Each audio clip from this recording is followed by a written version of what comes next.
చేస్తుంటారమ్మా? Tailoring అండి. Tailoring.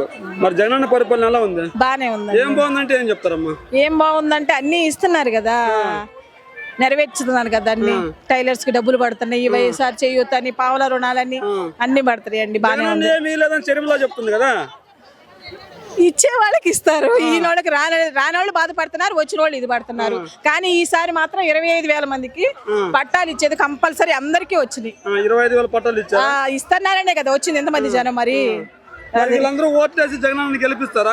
గెలిపిస్తారనే కదా, గెలిపించుకోవాలనే కదా ఎంతమంది వచ్చింది. ఇస్తున్నాడు, ఇంక 2 నెలల్లో ఎన్నికలు ఉన్నాయి, ఇప్పుడేమి ఇవ్వాల్సిన అవసరం ఏముంది, అప్పుడే ఇవ్వచ్చు కదా అంటున్నారు కదా. అప్పుడు అసలుకి ఇస్తున్నారా లేదా? అసలుకి ఇస్తున్నారా లేదా? ఏం చేసుకుంటారు మీరు? సెంటు స్థలం లాంటి అసలు లేనోళ్ళు పరిగండి, సెంటు ఉన్నది చాలు అనుకుంటారు కదా. సెంటు స్థలంలో మా సమాధులు కట్టుకుంటున్నారు, ఈ సమాధులు కట్టుకుంటే అవసరం మీకు తమ్ముళ్ళు అని చంద్రబాబు చెప్తున్నారు కదా. ఇప్పుడు అసలు లేనోళ్ళు ఎంత బాధపడుతున్నారండి. వాళ్ళ నాన్నగారు ఉన్న టయాన్ని వచ్చింది, మళ్ళా ఇప్పుడు వస్తున్నాయి. ఇంతకన్నా మంచిది ఏముంది చెప్పండి? మళ్ళా ఆయనే రావాలి. ఇదిగో ఇట్లా ఆయన వస్తేనే కదా మళ్ళీ ఇల్లు కట్టేది కూడా చేసేది.